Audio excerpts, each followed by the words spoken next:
Dalam Ibrani pasal yang ke-12. Ibrani pasal 12. Mulai ayat yang pertama dan yang kedua kita baca. Karena kita mempunyai banyak saksi, bagaikan awan yang mengelilingi kita, marilah kita menanggalkan semua beban dan dosa yang begitu merintangi kita, dan berlomba dengan tekun dalam perlombaan yang diwajibkan bagi kita. Marilah kita melakukannya dengan mata yang tertuju kepada Yesus, yang memimpin kita dalam iman dan yang membawa iman kita itu kepada kesempurnaan, yang dengan mengabaikan kehinaan tekun memikul salib ganti sukacita yang disediakan bagi Dia yang sekarang duduk di sebelah kanan tahta Allah. Sampai di sini. Saudara, kita tadi telah nyanyi. Saya di sana saya berdoa. Sebab tugas saya membawa firman. Membawa firman adalah menyampaikan apa yang Tuhan mau saudara dan saya terima. Dan saudara mengatakan Tuhan hidup. Tuhan hidup. Amin. Setan juga amin loh. Sebab setan juga tahu bahwa Yesus itu hidup. Amin. Nah, tapi masalahnya saudara hidup enggak? Ini yang jadi masalah. Dan saya lihat terus terang Tuhan berkata, mereka hidup kadang-kadang. Jadi hidupnya tidak konstan.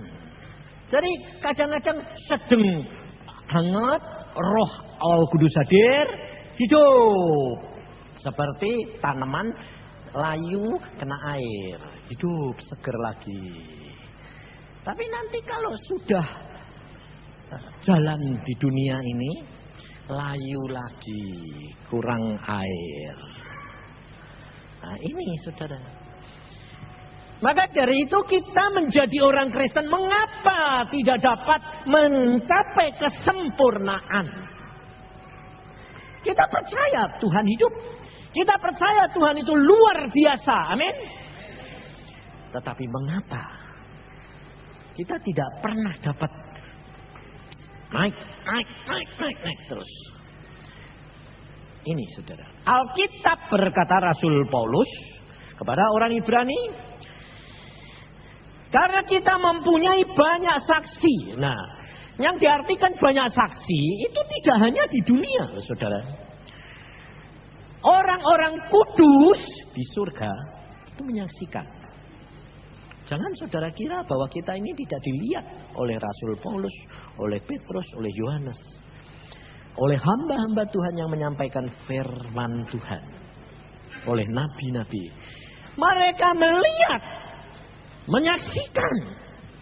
Jadi jangan saudara kira kalau kita itu, lupa sudah mati Pak, mana bisa. Segala sesuatu bisa terjadi kalau Tuhan mengizinkan.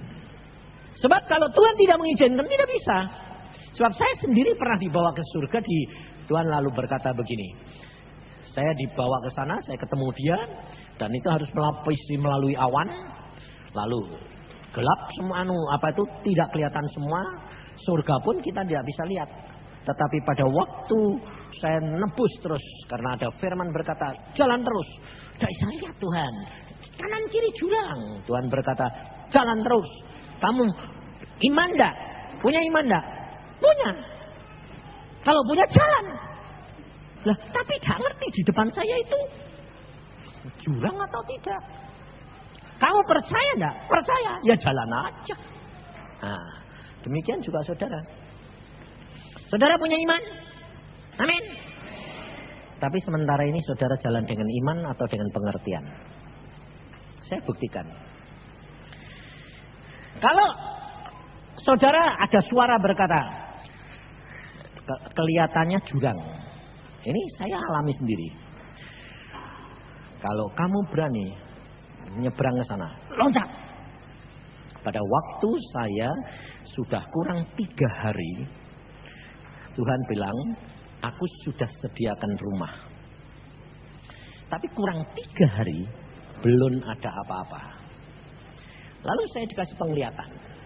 Saya ada di atas gunung, dan untuk mendapat rumah itu janji Tuhan, saya harus sampai ke gunung itu.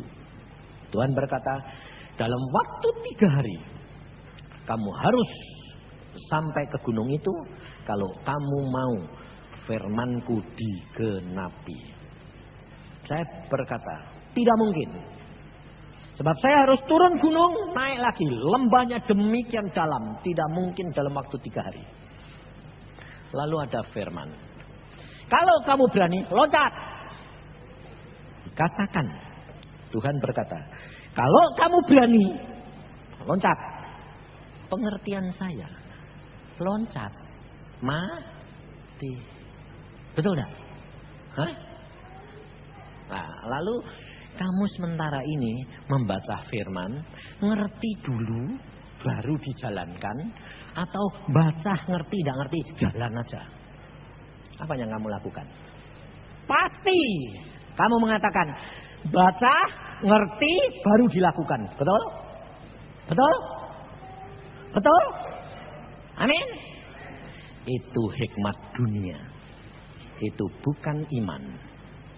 Iman adalah sesuatu yang tidak kelihatan. Kamu kalau jalan dengan iman, harus ngerti dulu apa yang akan terjadi atau tidak? Loh, ngerti toh? Tidak? Tidak? Nah, kenapa kamu tadi mengatakan bahwa ngerti dulu baru jalan? Berarti kamu sementara ini jalan dengan iman atau tidak? Enggak lah. Itu sebabnya saudara tidak akan dapat mencapai naik terus. Jadi kadang-kadang naik, kadang-kadang turun. Kadang-kadang naik, kadang-kadang turun. Jadi resultatnya konstan. Naik sih naik, sedikit. Ini sebabnya saudara. Karena apa? Karena Alkitab berkata bahwa dosa yang begitu merintangi kita. Nah, ini masalahnya. Makanya Elizabeth tadi berkata, kamu mesti janji mulai hari ini no sin, no more. Kamu ngomong loh, tadi kamu ngomong loh ya. Kamu tidak akan berbuat dosa lagi dong. Betul lah. Nah, terus saya tanya, Tuhan, mereka nekat ya Tuhan. Padahal besok saja mesti berbuat dosa lagi. Ayo, betul enggak? Tiap hari kamu berbuat dosa enggak? Kamu hari ini, aku tidak berbuat dosa lagi besok. Besok buat dosa enggak? Hah? Buat enggak? Hah? Enggak, itu iman. Tapi ya, itu perbuatan. Betul? Betul? Sebab Alkitab yang ngomong bukan saya. Paulus berkata pada waktu aku ingin berbuat baik, maka justru yang jelek, yang dosa aku lakukan. Ngerti saudara? Maka dari itu perlu apa? Perlu perjuangan. Sebab iman tanpa perbuatan mati. Ini yang saudara kita harus benar-benar jalan. Makanya saya berkata, kalau saudara menjadi orang Kristen tidak ngalami, itu hanya di dalam khayalan separuh. Sebab iman tanpa perbuatan mati. Nah, kamu baru jalan di dalam iman, teori. Prakteknya belum. Kenapa? Karena mau, tapi tidak mampu. Di dalam pikiran mau menang, tapi kalah. Nah, jadi naik sebentar, anjlok lagi jeleng. Naik, nggak pernah maju, saudara. Maka dari itu engkau perhatikan firman Tuhan ini. Kita harus berjalan di dalam iman dan perbuatan. Perbuatan butuh penyangkalan diri. Perbuatan perlu perjuangan. Perbuatan perlu kerendahan hati. Tanpa kerendahan hati saudara tidak akan sampai. Tanpa saudara lemah lembut, mau dibentuk, mau diajar, rela dibuat menderita, tidak akan sampai. Tidak ada kemuliaan tanpa penderitaan. Tapi saudara kerap kali berkata apa? Penderitaan sudah ditanggung Yesus. Amin. Tapi saudara masih perlu menderita tidak? Ayo saya tanya sekarang. Penderitaan sudah ditanggung Yesus. Tapi saudara masih perlu menderita atau tidak? Nah, bingung kan? Makanya saya katakan, baca Alkitab setiap hari. Maka dengan membaca firman Tuhan, imanmu akan dikuatkan. Yohanes 3 ayat 16. Yesus mati untuk kita. 1 Yohanes 3:16 bilang apa? Coba baca. Coba baca. Yohanes 3:16 itu Yesus mati untuk kita. Tapi 1 Yohanes 3:16 apa? Makanya saudara kalau menjadi orang Kristen harus ada keseimbangan antara rohani dan jasmani untuk saya dan untuk orang lain. 1 Yohanes 3:16 apa? Sebab Yesus sudah mati untuk kita, maka kita pun wajib. Kalau wajib itu harus enggak? Harus. Mati untuk siapa? Saudaramu. Kalau kamu mati untuk saudaramu, menderita enggak? Hah? Ngerti saudara? Kita kerap kali enggak ngerti. Kita taunya apa? Salibku sudah ditanggung Yesus. Amin. Tapi Yesus berkata, kalau kamu mau ngikut aku, sangkal diri, pikul salib. Kamu bilang salibnya siapa? Salibnya siapa? Ayo, salibnya siapa? Dia bilang salibnya sendiri.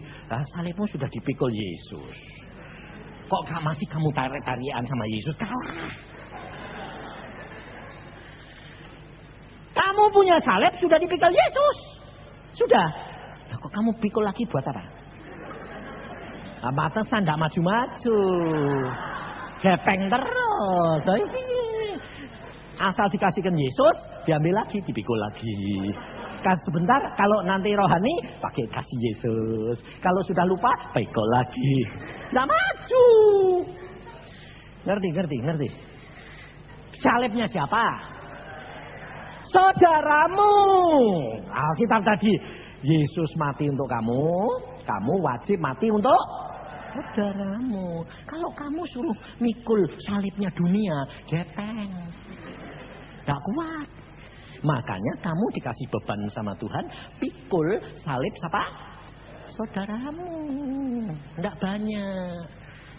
Sebab setiap orang, kalau lihat salib orang lain, sama salibnya sendiri, pasti berkata, salibku lebih berat, betul?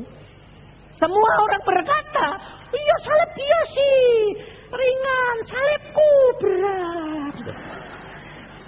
Makanya Yesus berkata, salibmu sudah aku angkat. Jadi kamu bebas. Tapi kamu mesti pikul salib. Loh, kan aku sudah bebas. Nggak mau pikul salib. Belum berbuah. Karena egois, mengasihi diri sendiri. Engkau sudah dipikul salibmu oleh Yesus, kamu harus pikul salib saudaramu yang kamu anggap ringan. Karena salibmu yang berat sudah diambil Yesus. Maka Yesus berkata apa? Beri, maka kamu akan diberi. Tapi kamu selalu apa? Minta. Lah ya itu. Tidak pernah diberi. Minta apa? Minta bebas dari salib. Tidak mau mikul salib. Tidak bisa. Alkitab tidak akan digenepi. Jelas sekarang. Nah, saudaramu itu siapa? Yang mana? Yang mana saudaramu? Hah? Semua gepeng. Kalau semua salib kamu gotong sama salibmu berat mana? Berat salibnya orang lain, gepeng kamu. Mikul salibnya sendiri saja rasanya berat. Nah itu saudara. Makanya itu kalau baca Alkitab, minta hikmat dari Tuhan. Nah, hikmat Allah itu hanya datang melalui Roh Kudus. Jadi baca firman sama hikmat dengan pimpinan Roh Kudus, saudara akan diberi pengertian. Nah, salib saudara yang mana? Tuhan yang netepin. Jangan kamu cari sendiri. Kalau kamu cari sendiri, pasti yang paling ringan. Betul? Tidak boleh. Lalu kamu bilang, salibnya semua saudara. Gepeng. Tidak kuat. Jadi salib siapa? Salib saudaramu. Saudaramu itu yang mana? Ayah, ibu, kakak, adik itu saudara daging. Saudara seiman, satu iman. Tapi jangan digotong semua. Tidak kuat. Kamu tanya Tuhan, bagianku mana? Nah, nanti di dalam saudara berdoa, Roh Kudus ingatkan. Itu loh kasihan. Nah, tandanya Tuhan ngomong, wah aku mesti gotong dong salib itu. Gitu. Salah satu contoh yang real. Kamu berdoa, kamu diberkati Tuhan. Kamu kaya, kamu berkelimpahan. Lalu kamu bilang, aku harus menanggung salib bebannya orang saudaraku. Yang miskin, wah dikasih semua sak gereja. Siapa yang miskin? Miskin, dia sendiri jadi miskin. Karena habis uangnya dibagi-bagi. Benar enggak? Tapi jangan begitu, berdoa. Tuhanku sudah memberkati aku banyak. Aku sangat berkelimpahan karena anugerahmu. Ingat satu, siapa Tuhan bebanku? Satu orang itu, wah dia. Nah, itu beban, itu salib yang ditaruh di pundak. Sebab Yesus berkata apa? Marilah kepadaku yang lelah dan yang menanggung berat, pikulah. Betul? Ku, yang kupasang. Ku itu beban salib. Tapi yang dipasang Yesus. Tapi kamu mau cari sendiri. Bebannya semua ditarik, digotongi semua. Kalau sudah gepeng, ya Tuhan katanya suruh pikul salib. Lah aku pikul salib kok sekarang aku sendiri nggak kuat. Dan Tuhan bilang, siapa suruh pikul salibnya semua orang? Mati kamu. Maka dari itu saudara baca firman, kenali Yesus. Kalau engkau kenal, akrab dengan Yesus, Yesus tidak harus banyak bicara. Kalau Yesus banyak bicara, itu masih bayi. Kalau engkau baru bertobat, tidak usah sembahyang banyak-banyak. Ngomong seenaknya aja, pasti dijawab. Karena apa? Tuhan tahu ini masih bayi. Bayi itu ngomong, tahu bapak lapar. Tahu. Tapi kalau kamu sudah dewasa tetap, bapak ini bayi gede, ini bayi besar ini. Wah, idiot ini. Ya dah. Sekarang kamu semua ini sudah, yang tua maupun yang muda. Nah, pernah jatuh cinta enggak? Biarpun jatuh cinta monyet. Pernah toh? Pernah toh? Pernah. Nah, kira-kira kalau jatuh cinta itu perlu ngomong enggak? Atau pakai kode-kode? Kalau tambah akrab, tambah kode-kodenya sudah ngerti enggak? Hah? Iya, masa bahasa cinta itu harus aku cinta, enggak usah. Wong nempel jagung. Nah, nyetrum ya toh? Betul toh? Makanya saudara, dengan Yesus harus begitu. Tidak perlu. Yesus kadang-kadang lupa. Dulu waktu bertobat pertama kok Yesus gampang sih Pak ngomong jawab. Sekarang kok tidak. Loh, kamu tambah dekat sama Yesus? Ya, tambah dekat. Nah, kalau tambah dekat, tambah mengerti Yesus. Yesus pakai kode aja saya tahu. Sebab saya sendiri alami saudara saya kadang-kadang sampai bilang, Tuhan kok aku ini tambah dekat, kau bilang kamu sahabatku, tapi kok engkau tidak ngomong. Aku kepengen kamu ngomong. Tuhan bilang, kalau aku ngomong terus berarti kamu tidak kenal aku. Aku mengenal kamu, Tapi kamu harus tambah dekat kepadaku. Kamu mengenal aku. Kamu ngerti hatiku. Engkau mengerti isi hatiku dan pikiranku. Pada waktu hal-hal tertentu, mamanya saya sedang, loh Tuhan kok diem aja sih Tuhan, aku rindu suaramu, aku rindu hadiratmu. Tidak dijawab saudara. Tapi cuma Tuhan kasih lihat. Tuhan Yesus duduk di tahta. Wah, ketemu Tuhan. Aduh Tuhan, nah begini dong. Lalu Tuhan berkata gini, aku itu setia enggak? Setia. Jadi kalau aku enggak jawab itu kenapa? Ya kenapa enggak tahu? Justru enggak tahu, saya tanya. Saya bilang, saya merasa kering. Nah, karena kamu masih membatasi akan kehadiranku, akan keberadaanku ada di dalam dirimu dengan akalmu. Engkau ukur dengan akalmu, dengan perasaanmu. Kamu harus percaya, iman, bahwa aku tidak pernah meninggalkan kamu karena aku setia. Ya betul, saya bilang. Nah, lalu setelah itu dia ngomong apa? Kamu lihat di kakiku ada apa itu? Ada anjing kecil, manja-manja, jilat-jilat kaki dia, lalu gesek-gesek kepalanya. Lalu Tuhan bilang, itu siapa itu? Aku bilang, aku tahu itu aku. Aku bilang itu. Aku tuh loh dari depanmu tidak lebih dari seekor anjing. Aku bilang itu. Dia ngomong apa? Baik, kalau kamu ngerti. Begitu rasa saya itu mesra sekali. Luar biasa dari dapat uang ratusan juta. Kenapa? Bersama dengan Yesus. Damai sejahtera yang diberikan tidak seperti dunia berikan. Saudara tahu? Padahal saudara tahu, saya diumpamakan seekor anjing.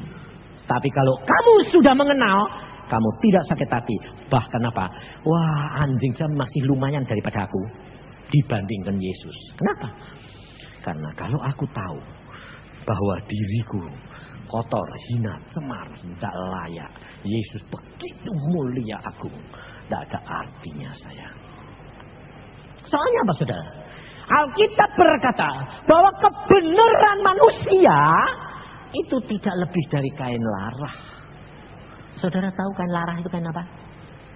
Tidak tahu tak? Kain kotor. Kain kotor itu jangan kamu bilang buat ngepel itu kotor. Enggak. Kain yang dibuat pembalut wanita. Mens. Kotornya kayak apa? Hah? Bau enggak? Bayangin. Aku bilang, kebenaranku itu seperti itu. Tidak lebih kotor. Aduh Tuhan. Tidak ada layaknya. Tapi lumayan anjing. Anjing sama Tuhan kan dilus-lus. Kadang-kadang saya diambil, anjing kecil itu diambil, ditaruh dadanya, lalu dikantong sama dia. Lalu kalau tidur dia tiduran gitu, Tuhan bilang, aku sedang istirahat dalam, anjingnya dibawa masuk mainan. Lalu Tuhan bilang, kamu lihat gitu, siapa yang boleh masuk kamarku mainan sama aku kalau enggak anjingku? Pembantuku enggak boleh kalau aku sedang santai gini. Bayangin, aku bilang lumayan anjingmu ya daripada pembantumu ya. Betul enggak? Nah, jadi saya diumpamakan anjing, tidak sakit hati, bahkan mengucap syukur. Ngerti saudara? Sebab apa? Saya bilang, kenapa sih Tuhan kok engkau kasih perumahan kok aku seperti anjing? Sebab kamu tahu, di situ kamu bisa mengukur kerendahan hatimu. Kamu dikatakan bodoh, sakit hati, betul? Apalagi dikatakan seekor anjing, lebih sakit hati. Sakit hati berarti belum rendah. Mengapa perempuan Kanaan dikatakan tidak layak diambil sepotong roti diberikan buat anak-anak, diberikan seekor anjing? Karena Tuhan tahu iman perempuan itu sampai. Dan dia berkata, benar Tuhan. Tapi anjing dapat remah-remahnya loh. Besar imanmu perempuan. Ibu, anakmu sembuh. Ngerti saudara? Rahasia keberhasilan orang Kristen adalah iman. Tetapi tanpa disertai rendah hati dan mau dibentuk lemah lembut, tidak akan menjadi sempurna. Mengapa? Karena dosa di dalam diri kita, daging ini sudah di dalam kromosom darah. Bukankah di dalam Yesus jadi ciptaan baru? Amin. Tapi bukan berarti lalu kamu menjadi sempurna bersih. Tidak. Selama kamu masih hidup di dalam daging, sifatmu harus dipotong, bukan dicabut. Dicabut, mati. Sebab itu adanya di darah. Kalau kamu cabut semua, darahnya kosong. Game. Diganti darah baru, darah buatan. Hidup berapa hari, mati. Saudara tahu? Makanya Alkitab berkata apa? Kamu dan saya adalah carang-carang yang tiap kali dibersihkan. Firman-Ku yang membersihkan. Dan carang-carang yang tidak berbuah dipotong, dikerat. Maka dari itu saudara, kita harus benar-benar perhatikan. Dalam ayat selanjutnya berkata apa? Ayat 14. Berusahalah hidup damai dengan semua orang dan kejarlah kekudusan. Sebab tanpa kekudusan tidak seorang pun akan melihat Tuhan. Jagalah supaya jangan ada seorang pun menjauhkan diri dari kasih karunia Allah, agar jangan tumbuh akar yang pahit yang menimbulkan kerusuhan dan yang menyemparkan banyak orang. Paulus ini berbicara kepada orang yang sudah bertobat, sudah dibaptis, sudah berkarunia. Tapi mengapa di sini dikatakan usahakan? Kita harus terjadi perjuangan terus-menerus selama hidup di dalam dunia. Makanya dikatakan sangkal diri. Nah, kalau sangkal diri itu untuk dirimu, pikul salib untuk orang lain. Maka dari itu saudara mesti belajar benar-benar. Supaya jangan timbul apa? Akar pahit. Nah, kenapa masih ada akar pahit? Kan sudah jadi baru. Tetap ada saudara, benihnya itu tetap ada. Kapan akar pahit itu datang? Karena perbuatan orang lain tidak cocok sama perbuatan kita. Karena pikiran orang lain tidak cocok dengan kita. Sehingga akhirnya menekan kita dan timbul akar pahit. Karena apa? Karena kita lupa akan apa? Kasih karunia Allah, Tuhan Yesus. Seperti yang saudara tadi telah makan dan minum. Nah, apa itu kasih karunia? Pemberian Tuhan. Nah, pemberian Tuhan itu apa? Kamu selalu kalau mikir pemberian Tuhan mestinya ya toh? Enak. Betul toh? Pemberian Tuhan belum tentu enak. Belum tentu baik menurut kamu. Menurut Tuhan pasti baik. Mengapa? Karena Allah selalu merencanakan yang terbaik. Tapi jalannya pasti baik apa enggak? Belum tentu. Jalannya mesti enak enggak? Belum tentu. Masalahnya di situ. Contohnya begini. Engkau selalu baca firman, selalu ingat akan kasih karunia Yesus. Tapi kenapa Tuhan? Kok aku dikasih orang yang selalu bikin gara-gara saja sama saya? Nggak ada apa-apa bikin gara-gara. Kenapa sih Tuhan? Saudara tahu? Tuhan tahu kamu belum mempunyai buah roh penguasaan diri. Jadi kalau ditimbulkan gitu, masih ada spontan, emosional, marah.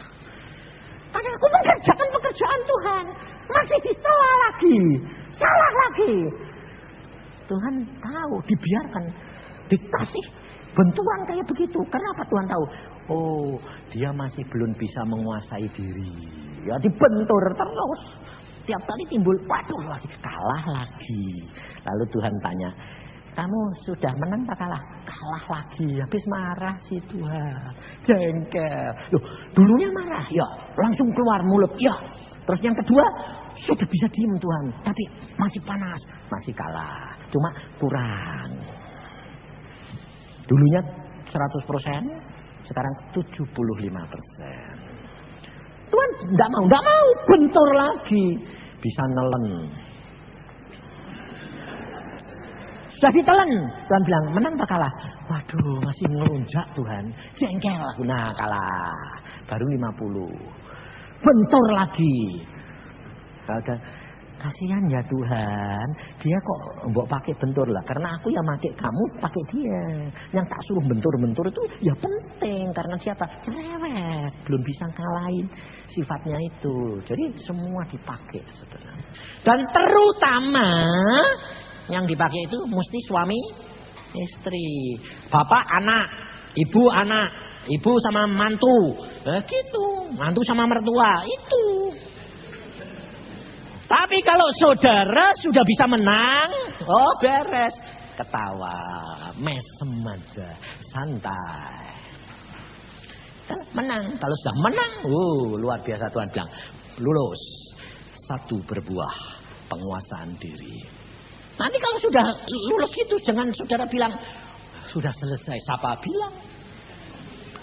Tuhan berkata, untuk supaya Bapakku di surga dimuliakan, kamu harus berbuah lebat. Berarti buahnya banyak. Berarti wataknya yang jelek banyak. Sudah ya toh? Buah roh itu dihasilkan dari buah yang jelek gak asal ya? Hah? Iya, buah roh namanya sabar. Dihasilkan dari watak yang tidak sabar. Buah roh penguasaan diri dihasilkan dari watak yang tidak kuasa diri, spontan, emosional. Itu. Nah, sekarang kamu ini menyadari kamu ini jeleknya banyak atau sedikit. Kalau yang sudah sadar banyak itu baik. Tapi itu mulai bisa ngerti dirinya jelek. Tapi orang itu nanti bakal bisa berbuah banyak kalau mau menjadi pelaku firman tanpa mengerti. Makanya seperti yang saya dapat lihat tadi, Tuhan bilang kalau kamu berani mau cepat, terjun saja ke jurang. Saya diomongin gitu, pikiran saya bilang mati. Tapi saya bilang yang ngomong kan Yesus, nek mati dia sanggup membangkitkan, peduli amat. Tapi saya lihat jurang, aduh takut. Daripada takut, lihat ke dalam, lihat ke bawah, lebih baik lihat ke atas. Jadi tidak lihat. Makanya Alkitab berkata, pandang Yesus. Ingat akan kasih karunia dia. Udah. Saya cuma berkata, dalam nama Yesus. Loncat saya, sekeras-kerasnya. Wah. Pikirku, dengan itu nanti dipegang malaikat, terus sampai sana. Itu kan pikiranmu kata Tuhan. Pikiranmu bukan pikiranku. Tapi yang dibutuhkan Tuhan apa? Nurut. Meskipun tidak mengerti. Loncat saya blak. Cuma jaraknya 2 meter. Tapi aku tidak jatuh ke jurang. Ternyata apa saudara? Tuhan itu suka bikin kejutan. Dilapisin jembatan kaca. Saya gini ya tetap gak kelihatan dong kaca tembus kok. Sampai bluk kok jatuhnya cuma semeter. Oh ada kacanya. Tuhan mesem. Karena kamu nurut, kamu melihat mukjizat. Kalau aku menyuruh, aku sudah siapkan segala-galanya. Gak perlu kamu lihat, yang butuh kamu nurut. Itu iman.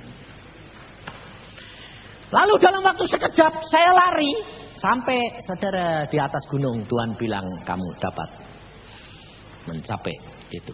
Dan saya dapat rumah kurang 1 jam. Kurang 1 jam baru dapat rumah.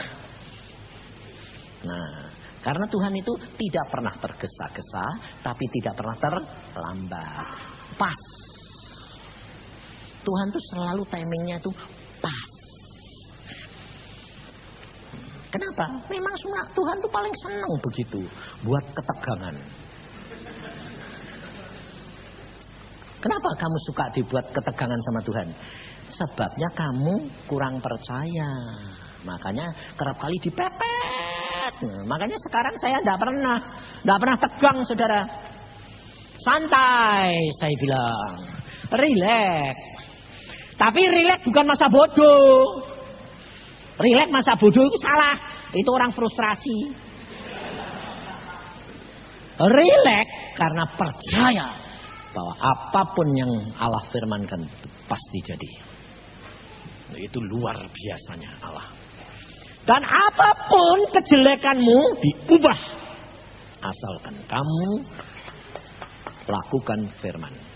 Ingat akan pengorbanan Yesus.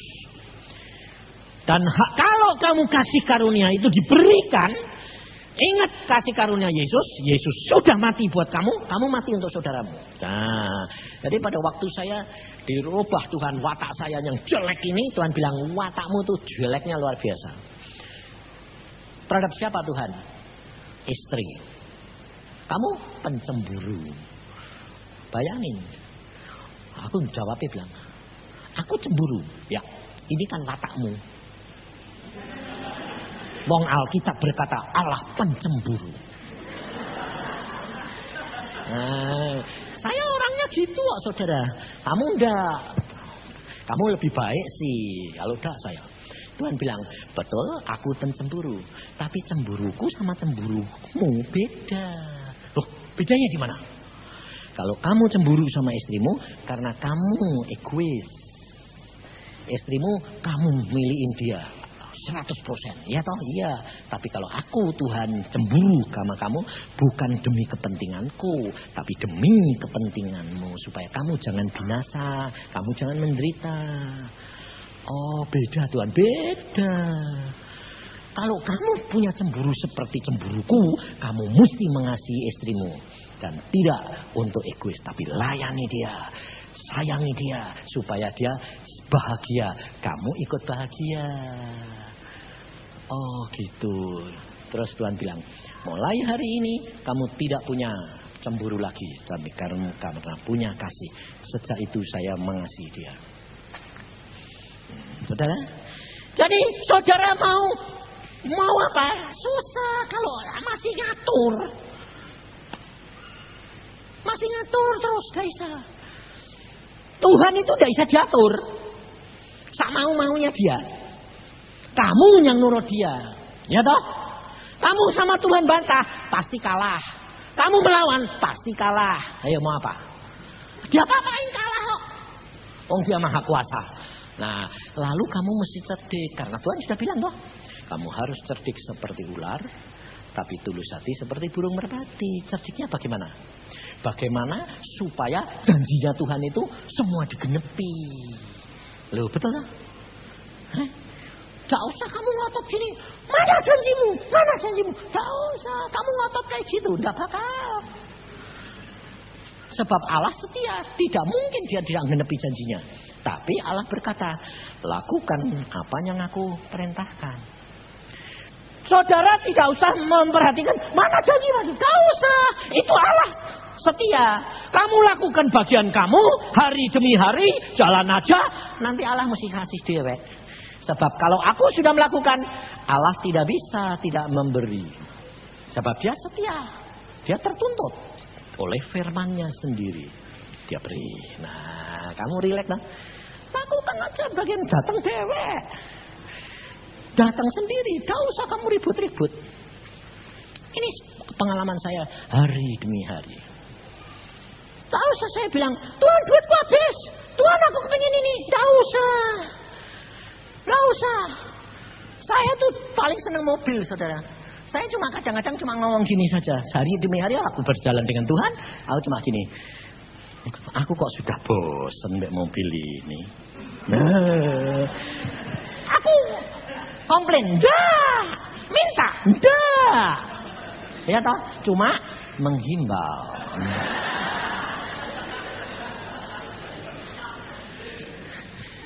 Cuma hanya ngomong, oh ini aku kok mobil sudah bosan.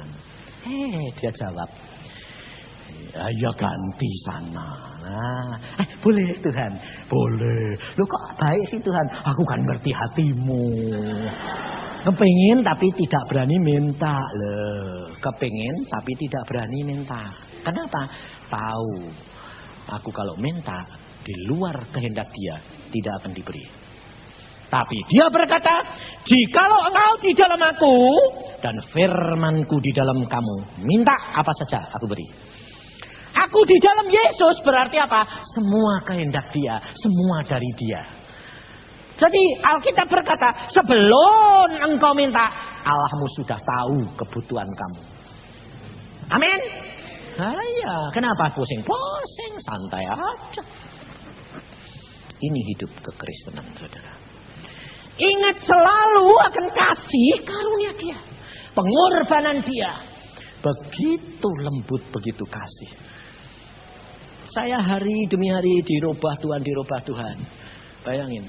Dulu saya muda, kepinginnya yang gitar. Perempuan gitar moloh. Tapi diberi kerempeng. Memang begitu. Sebabnya apa? Maunya dia harus turutin. Aku bilang, Tuhan, kepinginnya moloh kok mbok kasih tipis. Tapi dia jawab cuma, itu baik. Ya sudah. Karena aku takut sama dia, ya sudah aku terima. Ya sudah. Kamu mau enggak? Mau. Kenapa? Takut sama kamu. Kalau udah takut, enggak mau. Nah takut ya nurut. Tuhan bilang, itu baik. Turut. Tapi setelah saya jalani, baru saya tahu. Tuhan itu luar biasa. Karena kita belum tahu, saudara. Taunya apa? Enggak dikasih tahu, coba dikasih tahu mau saya. Karena apa? Setelah berapa puluh tahun ada ngetren wanita tipis.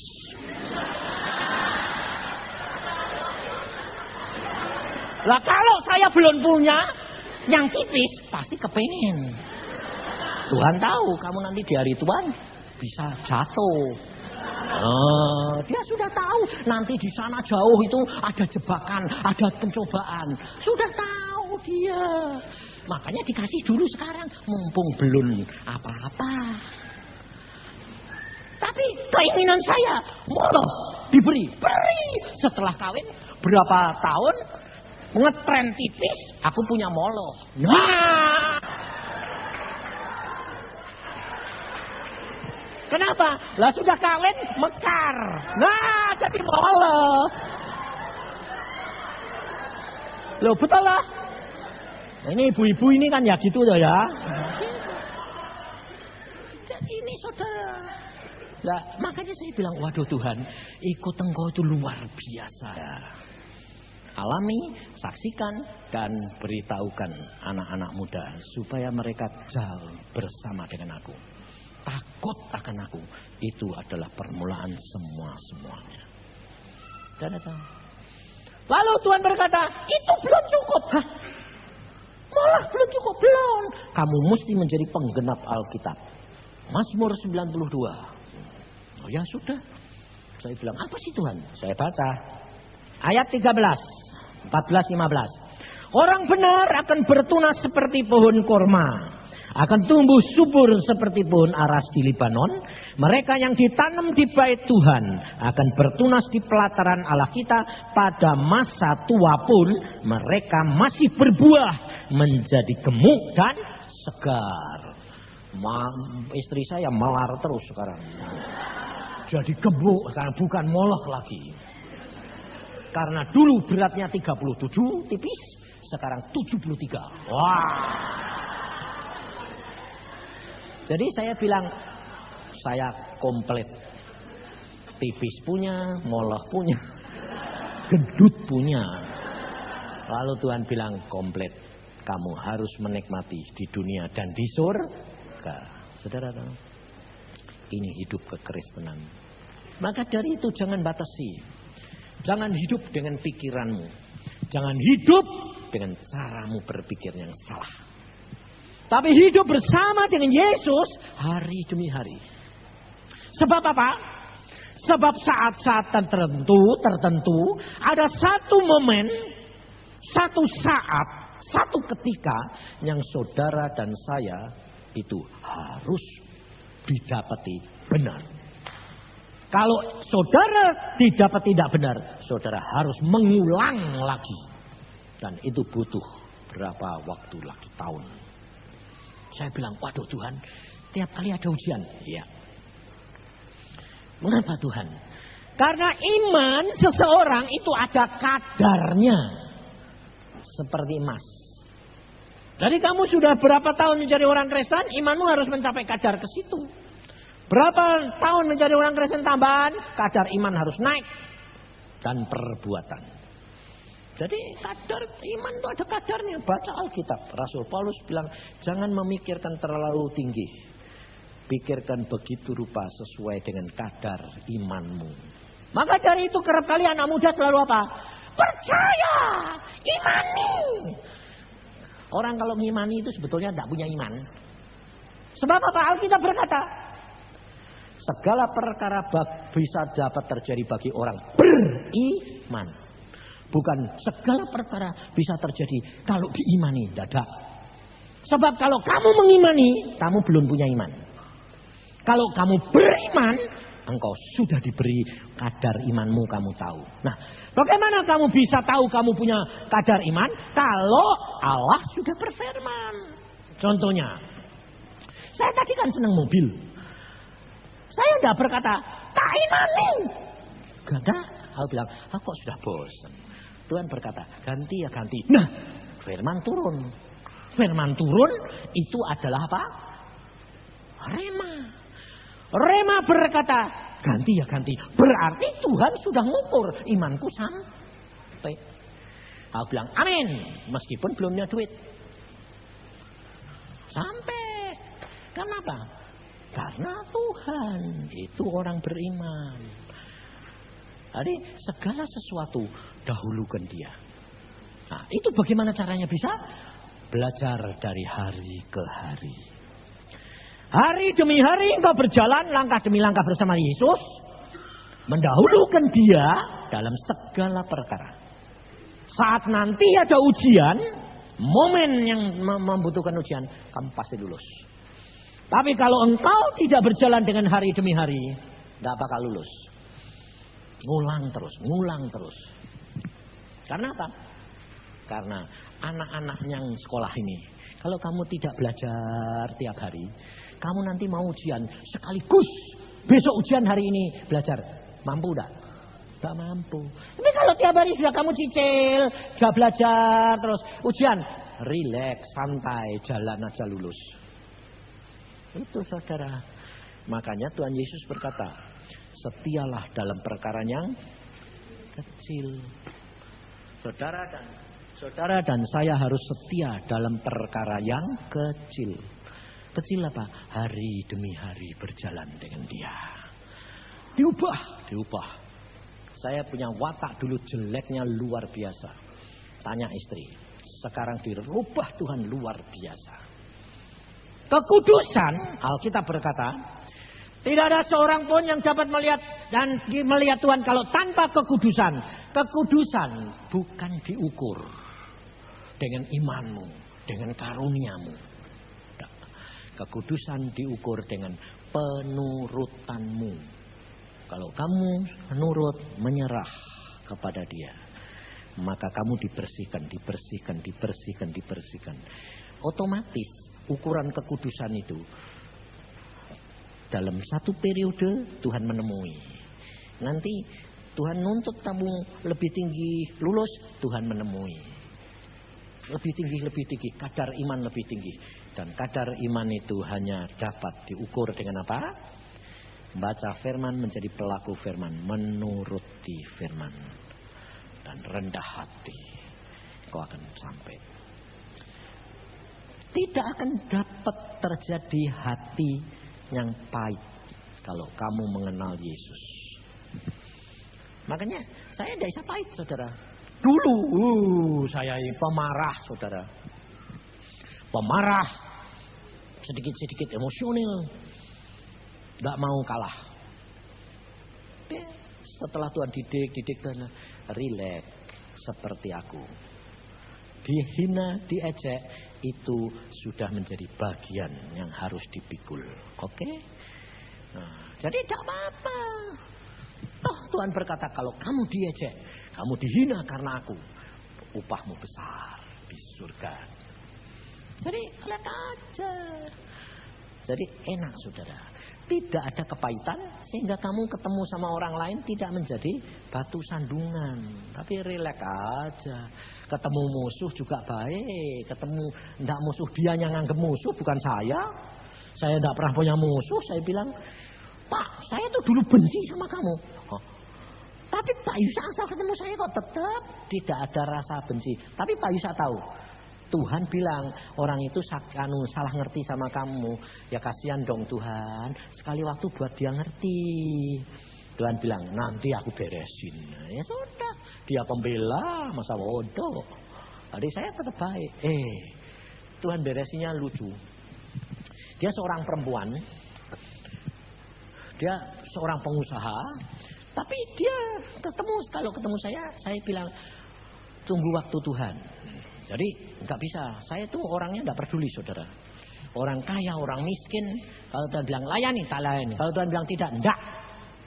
Saya nggak peduli. Orang kaya, orang miskin, saya nggak peduli. Baru-baru ini Ciputra nemuin aku lagi. Pak, kamu ini suruh tidur di hotel saya kok nggak mau. Aku bilang, enggak. Sebab kalau aku tidur di hotel kamu, saya utang budi sama kamu. Oh saya kepengen kamu tidur. Ya kamu yang kepengen. Aku udah kepengen. Kenapa? Wong di situ enak, enggak usah bayar. Ya justru itu. Aku bilang utang budi sama kamu. Kecuali kalau bosku berkata kamu tidur di situ, saya tidur. Kalau enggak. Kenapa? Kenapa sih Pak? Sebab kamu kaya. Kalau orang sudah utang budi, nanti kamu butuh apa-apa, merintah. Tidak dituruti, kamu sakit hati tidak? Ya tidak enak Pak. Sakit hati tidak? Ya rada. Kamu nanti digantung Tuhan. Sebab kekayaan itu milik Tuhan, bukan milik kamu. Hati-hati kamu, saya bilang. Baru kemarin dulu, sebelum ke sini, bos kaya raya yang punya pabrik tekstil beli Golden Truly segala. Dia bilang, Pak, Golden Truly sudah saya beli. Bapak Yusana ini buka persekutuan di situ. Kapan nggak bisa? Kapan aja. Saya bilang, saya belum diperintah bos Tuhan. Waduh, kapan coba? Ayo Pak gini. Enggak. Habis itu dia pulang, ya mungkin agak kecewa, biarin. Pegawainya minta, Pak, pegawai tekstil ini kapan bisa lagi Pak? Tuhan bilang layani. Bosnya mbok suruh ndak ngomong. Ini pegawai layani. Boleh hari ini. Nah, nanti kalau bosnya tahu, pegawaiku minta dikasih, aku minta dari kasih. Aku bilang ndak peduli.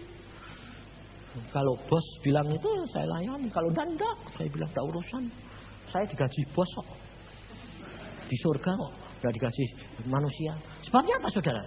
Sebab kalau saya mulai mengharapkan upah orang, menerima dikasih berkat banyak gitu ya. Saya lihat, banyak. Gitu saja sudah mulai, lumayan. Tuhan bilang, lumayan ya. Lumayan. Tapi bukan untuk kamu. Kalau dia sudah ngomong nih gini, aku meni, waduh lumayan. Tuhan bilang, lumayan ya. Wah ngerti aku, pasti enggak bagian itu. Pasti bukan bagian saya. Dia itu kayak orang ngejek. Lumayan ya, wes pasti tidak dikasihin aku. Nanti aku bilang, Tuhan milih siapa? Kantongi. Baru saya buka. Kemarin barusan melayani saudara, dapat tebel. Yusa. Apa? Tebel ya? Ngerti aku. Ya sudah nih kasih ke siapa? Aku tidak mau lihat, nanti tidak kecewa. Kok banyak? Terus kasih. Lupa, bapak yang melayani aku cuma jemput toh. Ya upahmu sudah serah. Wah lumayan jemput kamu ya Pak. Lah salah aku bilang. Kamu nanti jemput aku udah tahu Pak. Iya aku bilang. Ini karena kamu pendeta mau jemput aku untuk persekutuan orang lain. Tuhan itu sayang kamu, itu rendah hati. Oh gitu. Ini kamu. Ini berapa Pak? Enggak tahu. Buka sendiri terima kasih sama Tuhan. Jangan terima kasih sama saya. saudara. Sebab Tuhan itu aneh. Aneh. Nah ini perempuan malah jengkel sama saya. Biarin. Ya wis, tidak apa-apa. Baca Alkitab dia. Daud jatuh dalam dosa karena Batseba. Karena dia mata keranjang. Lah dia baca gitu Tuhan bilang, Yusa itu persis kayak Daud. Loh, mata keranjang Tuhan? Iya. Bekas mata keranjang. Makanya sama kamu gak mau deket-deket. Sebab takut jatuh. Oh, jadi dia sudah baca gini, dia sadar dirinya lemah, jadi jaga jarak Tuhan. Iya. Oh ya kalau gitu aku salah ya Tuhan. Iya, kamu itu bagaimana salah. Nah, sekarang berkati. Ngelepon, Pak minta maaf ya. Ada apa? Saya menduga kamu gini-gini, sombong gini-gini. Ternyata Tuhan bilang, justru kamu jaga jarak. Iya, saya bilang. Karena kamu takut jatuh. Iya, karena kamu punya mata keranjang. Iya, bukan punya. Super dulunya mata keranjang. Oh, pantesan Pak. Saya minta maaf ya Pak. Oh iya, enggak apa-apa. Nah, tapi akunmu nomor berapa? Loh kok tanya akun? Mau memberkati lumayan. Loh, ya tahu lumayan toh.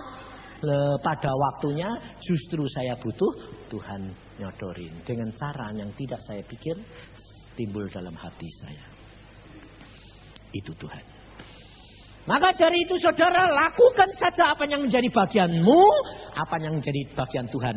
Jangan kamu pikirkan dan harap-harapkan.